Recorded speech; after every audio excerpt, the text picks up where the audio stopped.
Celebrated artist Esther Mahlangu was assaulted and robbed at her home in Siyabuswa in Mpumalanga on Monday. Her family believes it may have been an inside job. The attacker is still at large. Police investigations currently underway and no arrests have yet been made. eNCA's Lindokule Xulu is there and joins us now this hour with the latest developments. Lindokule, good afternoon again. What's the provincial government committing to in terms of security, in terms of improving security at the home of Gogo Esther?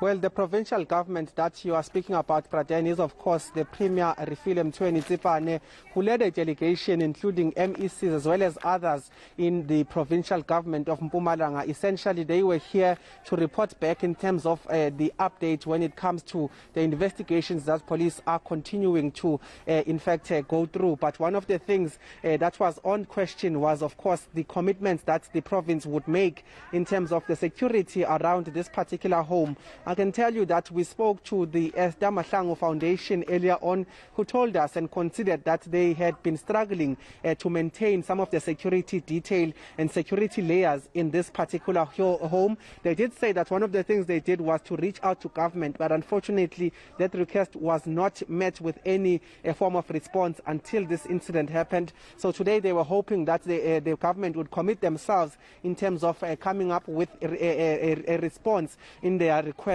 to be helped around the security of Gogo Esther. And I can tell you that Premier Refilem Tsipane has committed that the provincial government has tasked the provincial police to come to this area to assess the security layers of this particular home. And what they have committed to is to coming up with a report that then will lead the province in undertaking some of these upgrades that are needed in this particular home as far as security is concerned. One of the things we were able to see as we moved around this particular perimeter was that at face value you can see that there is in fact a security in terms of the electric fence, but there's also CCTV footage, surveillance cameras in and around this particular area. But one of the things we were told by the foundation was that at this stage this particular electric fence is not working. What they also said was that the CCTV cameras were not functioning at the time of the incident or on the day of the incident. So those are some of the things that the Premier said they are committing to undertake in terms of an upgrade here, but that will start with an assessment by provincial police in terms of what this will entail. But take a listen to what more the Premier said about the immediate things that they'll be doing while all of this is happening, including the investigations. If we come in as provincial government, obviously the security measures based on the assessment report, it will indicate precisely what is it that ought to be done. And accordingly, if they are saying that we need to put up warm bodies as security guards, and they will recommend as such and say how many should we deploy here, and we have to follow suit. And all those costs will be carried by government, and therefore the foundation will have no cost in that regard. So whilst we don't want to preempt what will be contained in that report, and whatever that we will be doing, we will be guided by a report whom we believe those are professionals, experts, because we don't want any comebacks somewhere in along 10 years down the line to say that, no, this is what you've done, and you've done these upgradements, you've done that. Who gave you permission to do that? What informed you to do such renovations or whatever the case might be? But it is proper if we have something in writ, which is in a form of a authentic report, which is an assessment that will guide us precisely what is it that needs to be done. And accordingly, immediately, we'll step in and make sure that we carry that as such. And Lindokule, do we know anything about the investigation by the police? How far are they? Well, the Praten police have put on a confident front in terms of their investigation. We spoke to the provincial spokesperson of the police, Esther Mahlangu, who essentially told us that one of the things they are sure about is that they are hot on their heels as well as on the trail of the perpetrator that conducted this particular crime.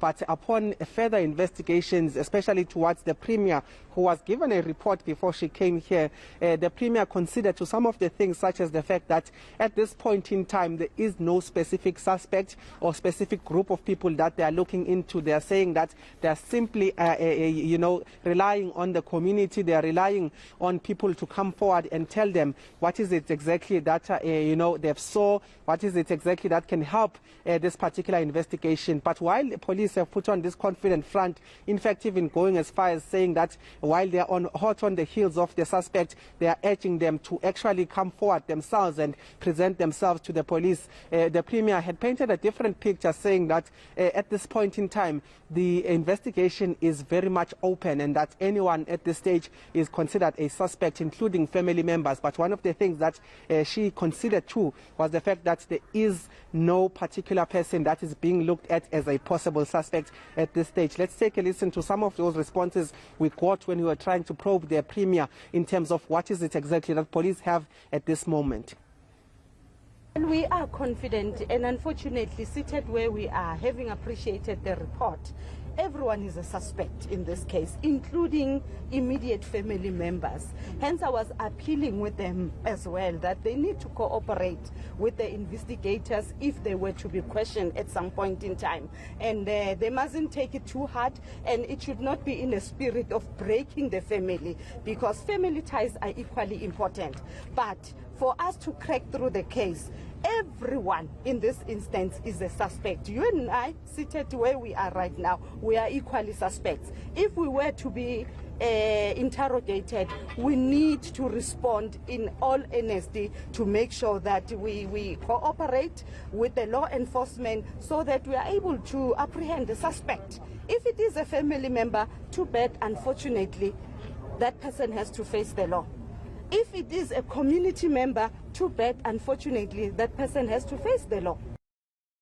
Lindokule, you've been there for some hours now. I just want your sense, give our viewers your sense of how is Gogo Esther Mahlangu doing. We've heard from the officials who've been meeting her saying that she's doing okay today. Yesterday, we understand she was still very much traumatized by this attack that took place on Human Rights Day. That's right, Praten. Officials have been coming in and coming out and telling us that she is in good spirits. There are some concerns, in fact, from the foundation to say that because of what had happened yesterday, again, she was not able to sleep properly because of the trauma that is followed by this particular attack. But in the integrity that I'm maneuvering, Praten, there is Gogo Esther Mahlangu who's just sat on her stoop.